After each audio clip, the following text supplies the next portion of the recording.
Welcome to this very exclusive auction. और ये है लेडीज एंड जेंटलमैन, भारत के संविधान की ओरिजिनल कॉपी। उन 1000 कॉपियों में से एक जिन्हें कॉन्स्टिट्यूएंट असेंबली मेंबर्स के लिए स्पेशली तैयार किया गया था। A very rare and truly a collector's item which was meant for those जिन्होंने 3 साल रात दिन एक करके इस किताब को मुकम्मल किया था। पेश करते हैं ladies and gentleman, the constitution of India, Bharat का संविधान।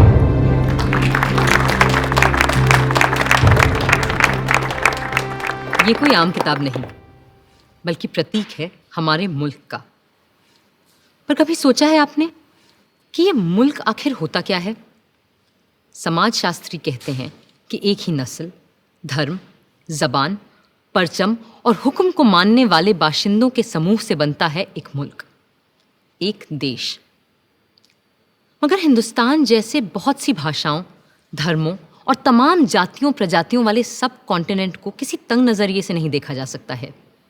और ऐसे मुल्क, ऐसे समाज में पुरानी रीतियों को तोड़कर सबको साथ लेकर आगे चलने के लिए किसी पुराने कानून से भी काम नहीं चल सकता है। इसीलिए हमारे पुरखों ने बनाया था हमारा संविधान, हमारा कॉन्स्टिट्यूशन, हमारा आईन। ये आईन ही तो वो आईना है जिसमें देखकर ही हम खुद को पहचान पाते हैं और संवार भी सकते हैं। आज से मैं आपको इस जादुई आईने के अंदर के संसार की सैर पर ले जाऊंगी। ये कैसे बना, कब बना, किस किसने बनाया और क्यों बनाया? तो चलिए चलते हैं वहां जहां कहानी शुरू हुई थी, हमारे संविधान की।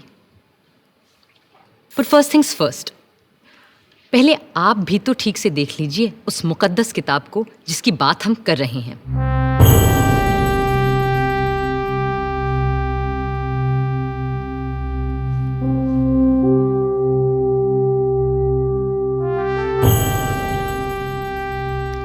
शांति निकेतन के प्रसिद्ध चित्रकार श्री नंदलाल बोस की रहनुमाई में कई कलाकारों ने भारत के इतिहास, पुराण और लोक कथाओं की छवियों से इस ग्रंथ को सजाया था। और प्रेम बिहारी नारायण रायजादा जैसे खुशखत कातिबों ने इसे अपने कलम से निखारा था।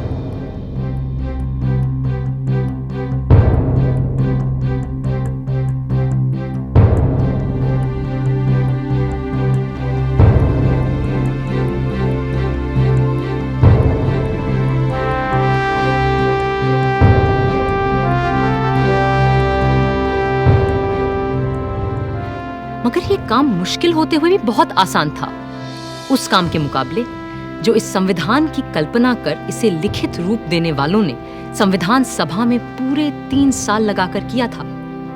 क्योंकि वह कल्पना केवल एक किताब की नहीं थी, वह तसव्वुर था एक नए मुल्क का, एक नए समाज का, एक ऐसी नई संस्कृति का जो इससे पहले इस संसार में कभी देखी नहीं गई थी। दिसंबर 1946 में जिस इमारत की तामीर शुरू की गई थी, असल में उसकी नींव बहुत पहले रखी जा चुकी थी। 1857 की क्रांति के दौरान बागी सिपाहियों ने भी हिंदुस्तान का एक अपना संविधान बनाने की कोशिश की थी। उनका विद्रोह तो जल्दी ही दबा दिया गया, मगर आजाद देश का एक अपना आईन बनाने का सपना न दबा था न हारा था। और जैसे जैसे महात्मा गांधी के नेतृत्व में आजादी की आवाज तेज हुई, तो अपना संविधान बनाने की मांग भी और तीव्र होती गई।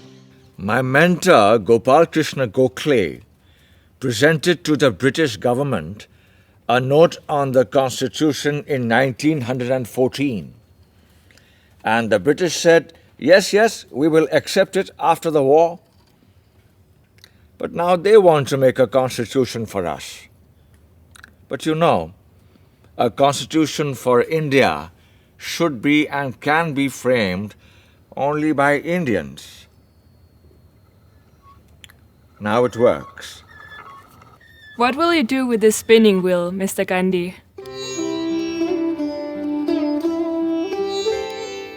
This is my secret weapon to drive the English rulers away so that we will have the power to make our own constitution.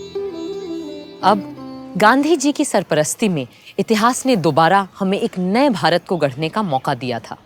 Congress नेता और आला वकील पंडित मोतीलाल नेहरू ने 1928 में एक रिपोर्ट तैयार की जिसे नेहरू रिपोर्ट या स्वराज संविधान के नाम से भी जाना गया। और उनके बाद जब उनका बेटा जवाहर कांग्रेस का सदर बना तो उस युवा नेता ने हिंदुस्तान के अपने संविधान के सपने को और शदीद तरह से सबके सामने रखा। आजादी दी नहीं जाती, स्वतंत्रता किसी कानून के नुक्ते को बदलकर नहीं मिला करती। इस तरह तो नए निजाम के नाम पर अंग्रेजों की पुरानी गुलामी को और मजबूत किया जाएगा। सच्ची आजादी तब मिलेगी जब हम अपनी चुनी हुई संविधान सभा के जरिए खुद अपने देश का संविधान सोचेंगे, अपना आईन तय करेंगे, अपना कॉन्स्टिट्यूशन बनाएंगे। भारत माता की जय! भारत माता की! जवाब में अंग्रेजों ने सन 1935 में एक गवर्नमेंट ऑफ इंडिया एक्ट बनाया। ये एक्ट भारतीयों की उम्मीदों से न सिर्फ बहुत कम और अलग था, बल्कि इसकी वजह से कांग्रेस और मुस्लिम लीग के दरमियान दूरियां और बढ़ने लगीं। इस बीच दूसरे विश्व युद्ध के दौरान सन 1945 में डॉक्टर तेज बहादुर सप्रू ने सभी पार्टियों से मशवरा करके एक सांझे संविधान का खाका बनाने की कोशिश की। उधर वर्ल्ड वॉर II की मार और इधर आज़ाद हिंद फौज और भारत छोड़ो आंदोलन के चलते अंग्रेजों का भारत पर अनंत काल तक राज करने का इरादा नेस्तो नाबूद हो चुका था। विंस्टन चर्चिल युद्ध तो जीते, मगर बेचारे चुनाव हार गए और बर्तानिया के नए प्रधानमंत्री क्लेमेंट एटली ने कहा कि भारत के लिए नया संविधान बनाने और मुसलमानों को अलग अधिकार देने की मुस्लिम लीग की मांग पर काम फौरन शुरू किया जाएगा। इसी के मद्देनजर पहली बार हिज मैजेस्टी की सरकार के 3 कैबिनेट मंत्री एक साथ भारत भेजे गए और ये कहलाया cabinet mission. Believe me, India will be a much better place after you have left us to ourselves. That's precisely what we ought to do, Mr. Gandhi. Our only fear is whether it's possible to minimize the violence and the bloodshed which is predicted in the subcontinent when it breaks into Hindustan, Pakistan, and Princestan. Then don't break India. But what about Mr. Jinnah's Pakistan? Why will you listen to my brother Jinnah if you are not ready to listen to others? And why do you presume that Jinnah will not see sense when you meet him in Shimla? I do wish your hopes come true when we meet in Simla, but it is important that you're also present there. What will I do there? I'm neither a member of the Congress nor of the Muslim League or of the other outfits that you have invited there. But still, we will need your wise counsel in Simla when discussions are held about an interim government and a new constitution for India. लाट साहब यानी vice Roy की शिमला कोठी में बैठक लग रही थी और वहां भारत भर की अहम सियासी हस्तियां जमा हो रही थीं। कांग्रेस की तरफ से आए थे उनके अध्यक्ष मौलाना आज़ाद, साथ में थे पंडित जवाहरलाल नेहरू, सरदार वल्लभ भाई पटेल और खान अब्दुल गफार खान। मुस्लिम लीग की तरफ से थे मिस्टर जिन्ना, जिनके साथ थे लियाकत अली खान, सरदार निश्तर और नवाब इस्माइल खान। फिर सिख, पारसी, ईसाइयों और दलितों के नुमाइंदे भी थे। उधर पूरे मुल्क में फैले सैकड़ों रजवाड़ों की तरफ से वहां मौजूद थे भोपाल के नवाब मोहम्मद हमीदुल्ला, जो उन दिनों चेंबर ऑफ प्रिंसेस के चांसलर थे। Friends, the winds of change have swept the old order all over the world, ever since this bloody war has started. And our new Labour government of Britain is of the opinion that the time has come for Indians to decide how they are going to govern themselves. And the purpose of this meeting is to have discussions with all of you, the representatives of British India and the Indian states, is to secure a way of framing the constitution of a free India.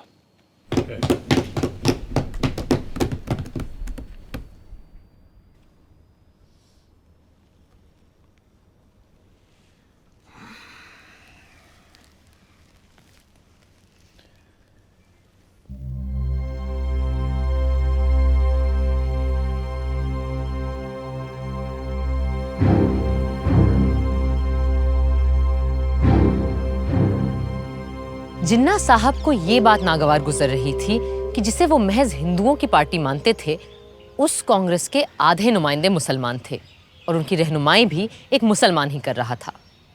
Shimla की ठंडी आबो हवा का ऐसे माहौल में गर्म हो जाना लाजमी था। मैं और मेरे साथी इस वक्त यहाँ पूरे हिंदुस्तान की आज़ादी की पेशकश लिए मौजूद हैं। बाकी मसाइल दोयम है जो हम बाद में भी तय कर सकते हैं। अपनी कॉन्स्टिट्यूएंट असेंबली में जो जमा होगी एक आज़ाद हिंदुस्तान के ख्वाब की ताबीर करने के लिए।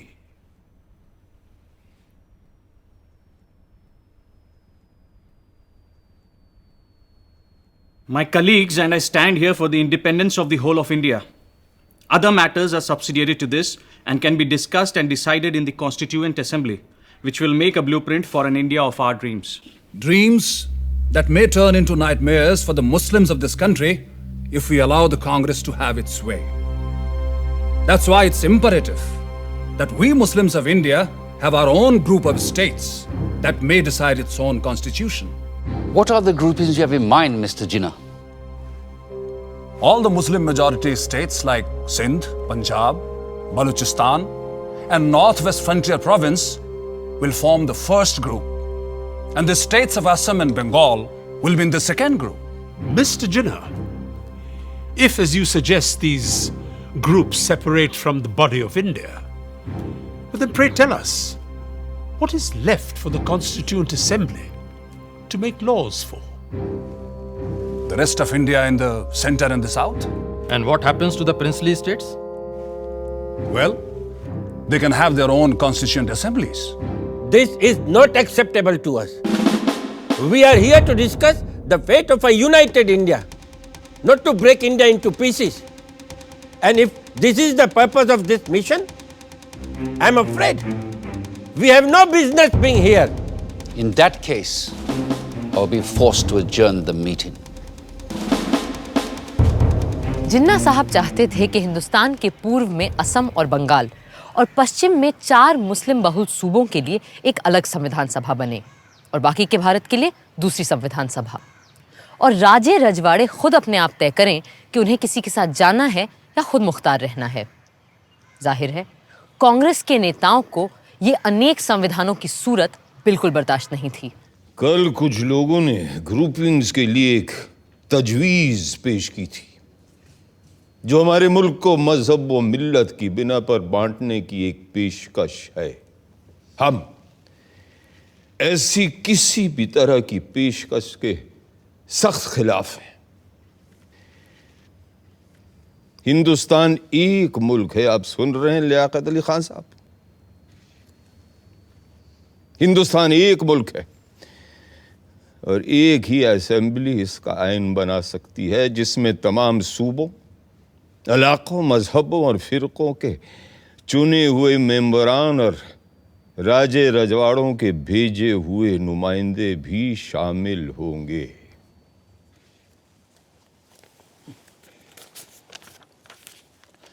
References were made yesterday to groups of provinces arranged on communal lines. We are totally against any machinery to run any such groupings. India is one nation and it needs its constitution to be made by one assembly, which has elected representatives of the states, region, religion, and the nominated representatives of all the princely states as well. This is what I call the tyranny of numbers. Everyone knows here that such an assembly will have a brute majority of caste Hindus and their party, the Congress. And in the game of numbers, minority Muslims will have no say left. That's why we need 2 assemblies, so that Muslims can frame their own laws. मगर मेरे भाई जिन्ना, क्या आज तक हमारे पास हिंदुओं के लिए अलग और मुसलमानों के लिए अलग आइन थे? नहीं थे ना? तो फिर यकबयक आज इन 2 कानूनों की जरूरत क्यों आन पड़ी? क्यों? I trust the British sense of fair play. But with the Hindus ruling India through their Congress, Muslims need a special constitutional protection. I have gone through the length and breadth of India And I know how vulnerable Muslims are feeling today. And as their sole representative here, it is my duty to... ये आपसे किसने कह दिया कि मुसलमानों के अकेले नुमाइंदे आप ही हैं? अरे भाई, मुसलमान तो हम भी हैं, क्यों मौलाना? Well, I do not need to establish my credentials here. Because the Muslims of this country know who stands here for their rights and who here is a paid quisling Muslim masquerading as their representative. I take strong objection to such a remark being made about my esteemed colleague. Mr. Jinnah, if I've got you right, you need these groupings because of the communal mistrust that exists in this country. That's perfectly right, Sir Stafford. Muslims cannot be a part of a constituent assembly which will be dominated by caste Hindus. May we deal with first things first, please, which is to dispose of the problem of the Indo-British relationship. For that, we need to make our own constitution for a free India. The communal problem can be dealt with later. Later? Later, there'll be no Muslims left alive in India if Congress is given its way. And that is unacceptable to me. If Mr. Nehru doesn't like the idea of groupings of states within the same India, then it will be better to have two Indias. One for Hindus and another for Muslims. Hindustan and Pakistan. And a Princestan, the federation of the princely states. This is ridiculous. It clearly indicates the reality behind the groupings proposal Mr. Jinnah is making. I will not be a party to this balkanization of India. No! India is one and will remain one country. कड़वा सच ये था कि अंग्रेज हिंदुस्तान में अपनी घटती हुई फौजी ताकत से अच्छी तरह वाकिफ थे और वो चाहते ही नहीं थे कि सांप्रदायिक आग को फैलने से रोका जाए। पर हाँ, जाने से पहले सत्ता वो सौंपना चाहते थे एक ढीले से राष्ट्रसंघ के हाथ, जिसकी लगाम हो सके तो उनके ही हाथों में रहे। इन्हीं सब बातों को लेकर 16 मई 1946 को एक समझौते का मसौदा बनाया गया। United Dominion of India will be given independence as and when the appropriate time comes. In the meanwhile, two constituent assemblies will frame the constitution. One for the Muslim majority provinces, which will be grouped Balochistan, Sindh, Punjab, and Northwest Frontier Province as the first, and Bengal and Assam as the second group. The Hindu majority provinces in the central and southern India will form another group and make their own constitution. But the central government will be empowered to run foreign affairs, defense, and communications, while the residual powers and the responsibility will belong to the provinces, coordinated by their group. How can you have two assemblies for one nation? Are you suggesting that there will be Hindu constitution and Muslim constitution? And which constitution will be applicable to the central government? But sir, Assam is not a Muslim majority province. Then why? Gentlemen, please, these are only recommendations which have yet to be accepted by the two main parties, that is the Indian National Congress and the Muslim League, whose working committees are going into details of this plan, and there is no need for us to add anything more at this moment. Thank you. But Nehru is adamant he won't agree to such a proposal. I'm ready to sit together with Jawaharlal, for whom I have great regard, to convince him of the value of these groupings, since he has no desire that the British stay back in India any longer. And if I'm right, then even British do not desire to stay back here any longer. Not just Nehru. The entire Congress Working Committee is dead against the concept of two constituent assemblies and two separate constitutions. In that case, they must agree to partition and for the creation of two nations. Because the only way I can agree to one union of India is if Congress agrees to two groups, as proposed by me.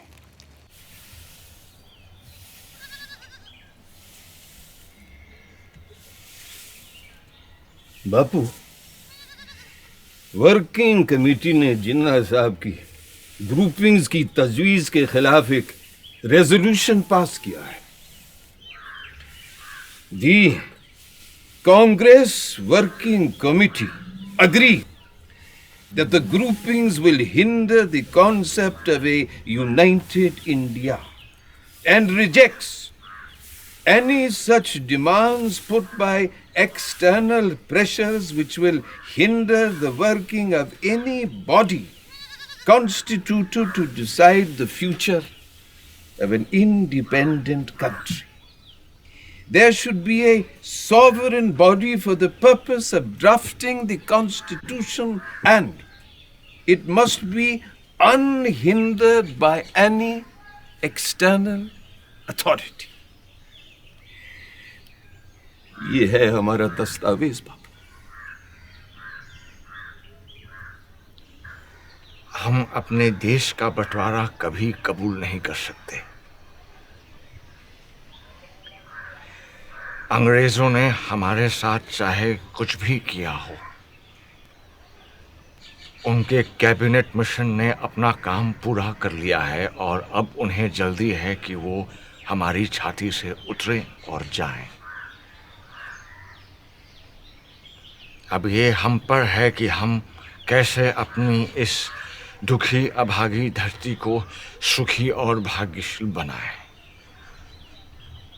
कुल मिलाकर cabinet mission असफल हो चुका था, मगर वो खाली हाथ वापस भी नहीं जाना चाहते थे।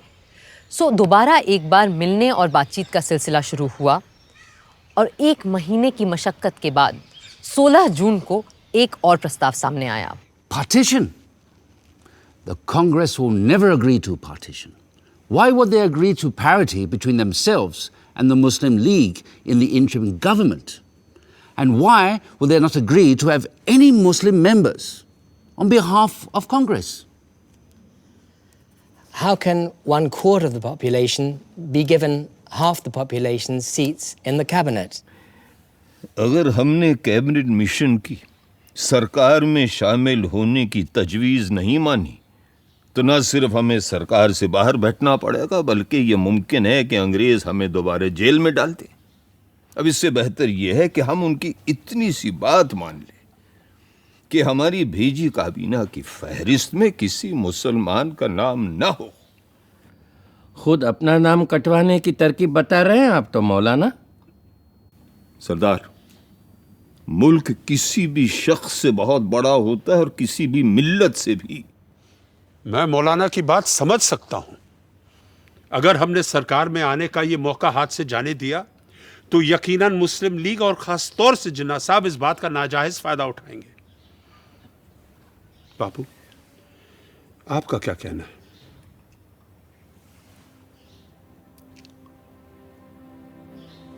मैं किसी फायदे या नुकसान की बात नहीं जानता। मैं वही बोलूंगा जो मेरी आत्मा का कहना है, और मेरा मानना यह है कि जिन्ना साहब के डर से या सरकार में शामिल होने की जल्दबाजी में अगर हमने कांग्रेस की सूची से मुस्लिम भाइयों के नाम काट दिए तो हम में और उनमें अंतर क्या रह जाएगा?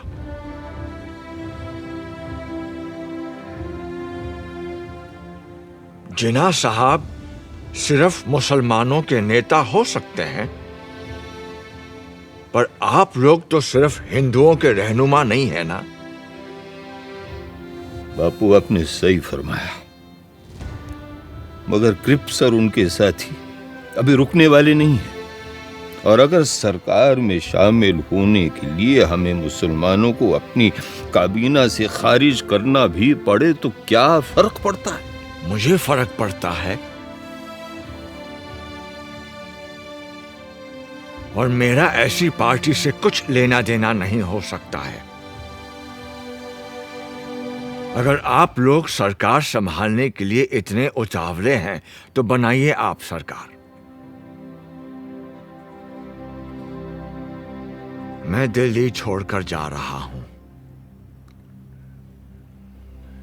बापू, हम आपकी बात समझते हैं, पर अगर इस समय उन्हें फौरन जवाब नहीं दिया तो ये मौका हाथ से निकल जाएगा। अगर यही आप सबका फैसला है तो मैं अपनी हार स्वीकार करता हूं। मुझे अंग्रेजों की नीयत सही नहीं लगती, पर मेरी बात ही सही है। इसका कोई सबूत भी तो नहीं है मेरे पास।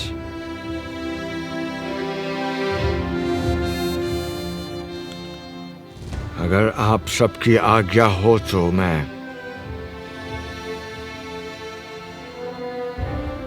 इजाजत चाहूंगा।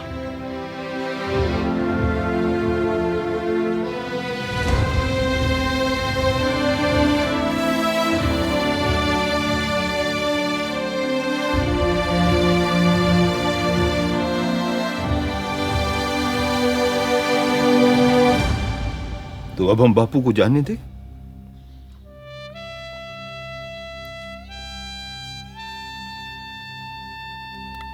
प्यारे लाल,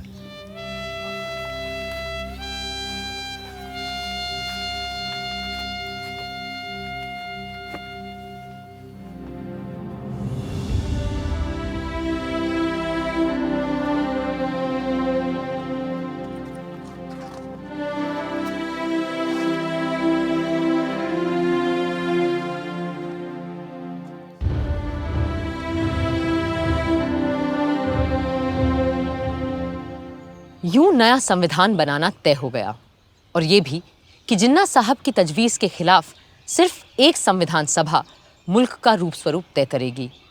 जाहिर है कोई इस व्यवस्था से पूरी तरह खुश नहीं था, मगर जिन्ना साहब पर तो जैसे गाज गिर गई थी, और वो अपने मुखालिफों को आसानी से बख्शते नहीं थे। We have been betrayed by Viceroy Webel. Viceroy Wavell ने हमारे साथ दगाबाजी की है। Cripps has debased his talents, and Pethick Lawrence has proved to be a treacherous man. Cripps ने अपने हुनर का गलत इस्तेमाल किया है। पथिक लॉरेंस ने हमारी पीठ में छुरा भोंका है। Breaking all the norms of decency, they have invited the Congress, which had earlier refused the offer to join the interim government without even consulting us. भलमनसियत के सारे पैमाने तोड़कर कांग्रेस को सरकार में शामिल कर लिया गया, जबकि कांग्रेस ने पहले साफ साफ इनकार कर दिया था। और ऊपर से तुर्रा ये कि ये सब बिना हमसे पूछे, बिना हमारी इजाजत लिए बगैर किया गया है। In such a situation, if I have to safeguard the interests of the Muslims of this subcontinent, then I'm left with no choice but to bid goodbye to constitutional methods. इस सूरत में अगर मुझे मुसलमानों की इज्जत, गैरत और हुकूक को बचाना है, तो मेरे पास कोई और सूरत ही नहीं रहती सिवाय इसके कि हम कॉन्स्टिट्यूशनल यानी आईनी तरीकों को ताक पे रख दें। The Hindu Congress has time and again employed the weapon of mass struggle to intimidate us, and the British have held their arms in authority to crush us. हिंदुओं की कांग्रेस हमेशा अवामी जद्दोजहद के नाम पर हिंदुओं के हुजूम से हमें डराती आई है, और अंग्रेज हुक्मरान अपनी बंदूकों, बेतों और बेनटों से हमें कुचलते आए हैं।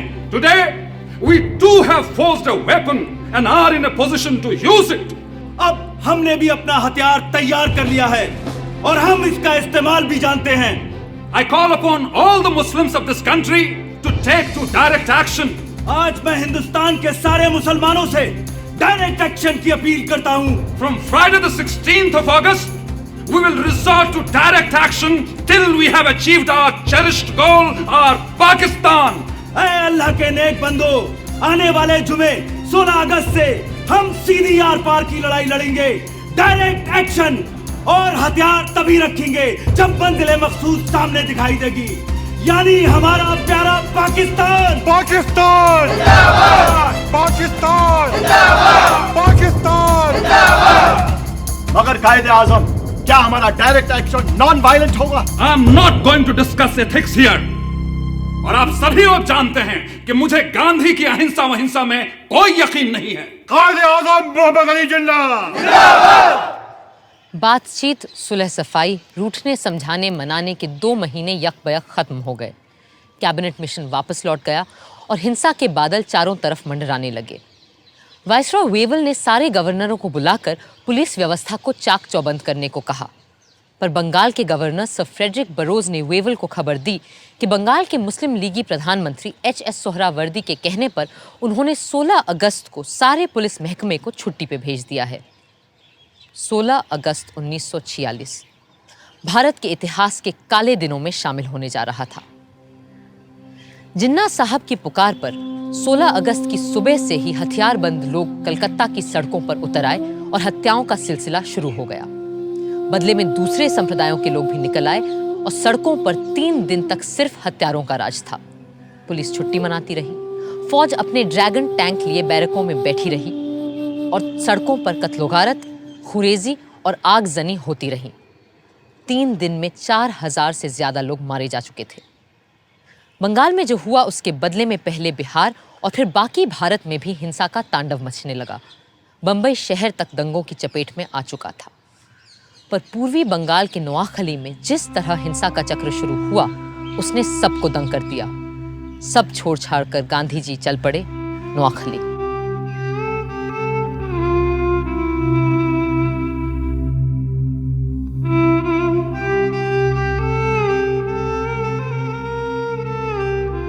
लाट साहब वेवल का मानना था कि हिंदुस्तानियों के साथ मिलकर बनी सरकार ही इस गृह युद्ध जैसी स्थिति को रोक सकती है।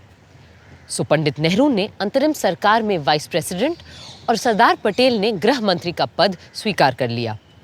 जिन्ना साहब ने तो पहले इस सब का मजाक उड़ाया, फिर 15 अक्टूबर तक उनकी तरफ से भी लियाकत अली खान ने वित्त मंत्री का पद संभाल लिया। जिन्ना साहब खुद सरकार में शामिल नहीं हुए क्योंकि उन्हें नेहरू से छोटा या बराबरी का ओहदा मंजूर नहीं था। यूं आर्जी सरकार तो बन गई, पर उसका चलना कदम कदम पर दुश्वार हो रहा था। गांधी जी ने तो बहुत पहले ही लाट साहब वेवल को इस खतरे से आगाह किया था। You must make your choice of one horse or the other. You will never succeed in riding two at a time. Choose the names for the interim government from names submitted by the Congress or the League. For God's sake, do not make an incompatible mixture, and in trying to do so, produce a fearful explosion. Even a government headed by the League is not going to damage India. But I'm not ready to accept the division of Congress as Hindu and League as Muslim. No.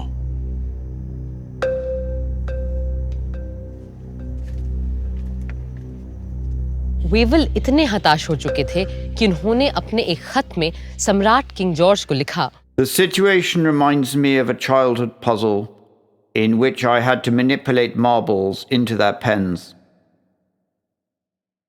Just as the last one seemed to get into place, the others invariably ran out. I am trying to postpone convening the Constituent Assembly as much as possible, and maybe have one more round of talks with Mr. Jinnah and Nehru. Perhaps in London, a city both of them have lived in and love. दिसंबर 1946 के London के बर्फीले माहौल से ज़्यादा सर्द अगर कोई चीज़ थी तो वो था मिस्टर जिन्ना और पंडित नेहरू के बीच का रिश्ता। कई मुलाकातों के बाद भी जब कोई बात न बनी तो आखिर नेहरू जी ने अंग्रेज़ों को उनके घर में घुसकर अंतिम चेतावनी दे डाली। There is a great urge amongst the populace of India for political progress and for making a constitution. Mr. Jinnah's Muslim League is but a fly on the weighing scale compared to the vast force in India. And if the British authorities do not call for the Indian Constituent Assembly immediately, we will have to resort to another mass action against His Majesty's government. Thank you, gentlemen. Mass action के डर से British सम्राट की सरकार तुरंत मान गई और पंडित नेहरू के भारत लौटते ही 3 दिन के अंदर हिंदुस्तान का आईन बनाने के लिए कॉन्स्टिट्यूएंट असेंबली का मिलना तय हो गया। 9 दिसंबर 1946 के ऐतिहासिक दिन इसी इमारत में पहली बार इकट्ठा हुई भारत की संविधान सभा। प्रादेशिक विधानसभाओं से चुने गए नुमाइंदे इस ऐतिहासिक दिन के लिए सज धज कर पधार रहे थे। मुस्लिम लीग ने जैसा कि उम्मीद थी, इसका पूरी तरह से बहिष्कार किया। हिंदुस्तान को एक नया रूप देने के लिए, एक नए संविधान को आकार देने के लिए सारे महत्वपूर्ण लोग कॉन्स्टिट्यूएंट असेंबली में मौजूद थे। बस 2 लोग वहां नहीं थे, और शायद 2 सबसे अहम लोग, कायदे आजम मोहम्मद अली जिन्ना और महात्मा गांधी। संविधान सभा के बहुत से सदस्य गांधी जी से मार्गदर्शन और आशीर्वाद लेने उनके पास पहुंचे।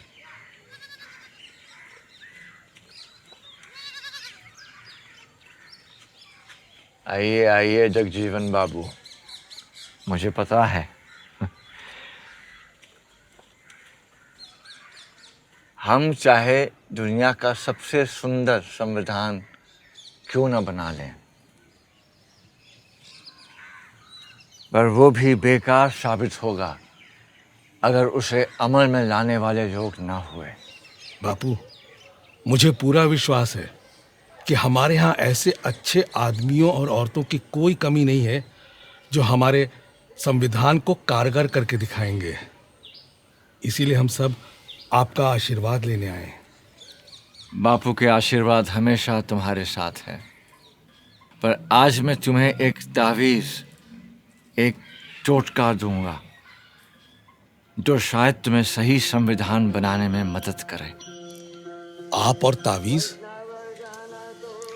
बापू, मुझे लगता था आप तंत्र मंत्र यंत्र में विश्वास नहीं रखते। पर इस मंत्र पे पक्का विश्वास है मेरा। जब कभी अपने आप को शंका में घिरा पाओ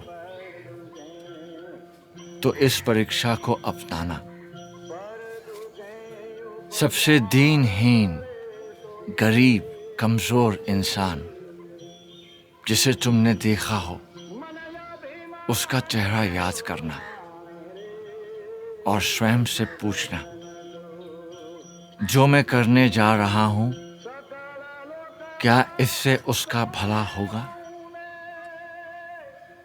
इस कदम से क्या उसे कुछ मिलेगा या नहीं?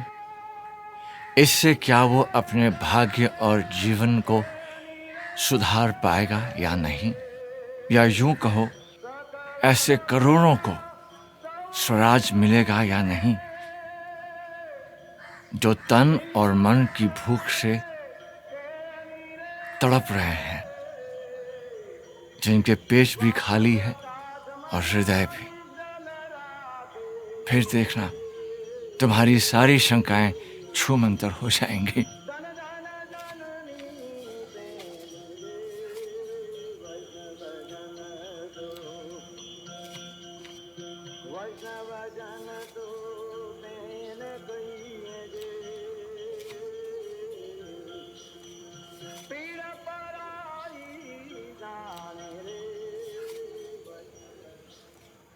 संविधान सभा ने सबसे सीनियर सदस्य डॉक्टर सच्चिदानंद सिन्हा को कार्यकारी अध्यक्ष चुना और उनकी निगरानी में सारे सदस्यों ने शपथ ली।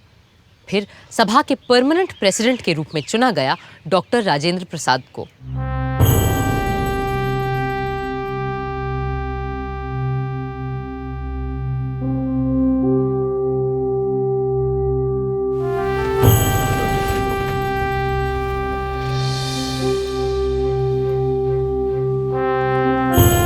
Hip hip!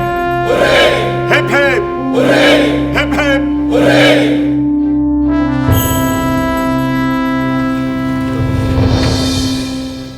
बहनों और भाइयों, अगर आप मुझे माफ करें तो मैं ये कहूंगा कि इस देश में जहां जात पात के इतने झगड़े फैले रहते हैं, आप लोगों ने हमें चुनकर एक तरह से अपनी जाति से बाहर कर दिया है और अपनी जात पात में बैठने से वंचित करके आपने हमें एक अलग, एक दूसरी जगह, एक दूसरे किस्म की कुर्सी पर बैठने के लिए मजबूर कर दिया है। और सिर्फ इतना ही नहीं, बल्कि शायद आप में से हर एक आदमी ये भी उम्मीद रखता है कि इस सभा के कार्यों में मैं कोई ऐसा कार्य न कर बैठूं जिससे कि ये बात जाहिर हो कि मैं किसी खास दल या किसी खास फिरके का आदमी हूं। पहले हिंदी और फिर अंग्रेजी में बोलते हुए राजेंद्र बाबू ने सबके दिलों को छू लिया। Above all, what we need is freedom. And as someone has said, nothing is more valuable than the freedom to be free. Let us hope and pray that as the result of the labors of this Constituent Assembly, we shall have achieved that freedom and we shall be proud of it. 13 दिसंबर के ऐतिहासिक दिन पंडित जवाहरलाल नेहरू ने संविधान सभा के सामने एक ऐसा प्रस्ताव रखा जो हमारे आईन की नींव बनने वाला था, और ये था संविधान के लक्ष्य और ध्येय के बारे में, AIIMS and objectives resolution. Mr. Chairman, the resolution that I am placing before you defines our aims and describes an outline of the plans and points to the way which we are going to tread. The resolution that I place before you is in the nature of a pledge, and I hope the House will pass this resolution, which is of a special nature. I beg to move, 1, this Constituent Assembly declares its firm and solemn resolve to proclaim India as an independent, sovereign republic. Bharat की अक्षुण्णता, अखंडता और स्वायत्तता से लेकर नए भारत में सबकी समानता और एकता तक की बात अपने प्रस्ताव में रखी थी पंडित नेहरू ने।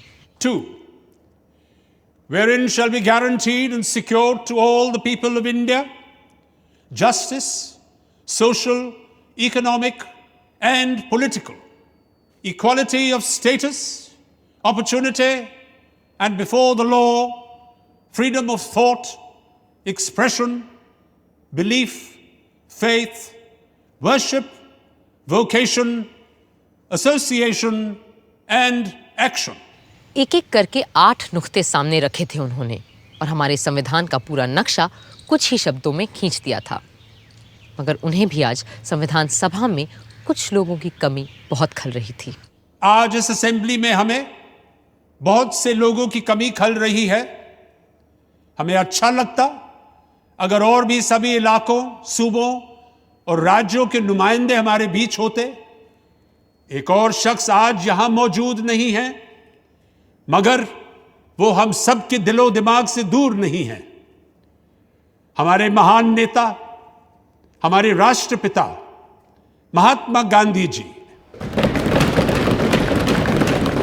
जिनकी लगन और मेहनत के बदौलत ही आज ये असेंबली मुमकिन हो पाई है। बापू यहां मौजूद नहीं है क्योंकि अपने आदर्शों को पूरा करने के लिए वो हिंदुस्तान के किसी कोने में चुपचाप काम करने में जुटे होंगे। पर मुझे इस बात का जरा भी शक नहीं कि उनकी रूह हमारे बीच यहां मौजूद है और हमें अपना आशीर्वाद दे रही है।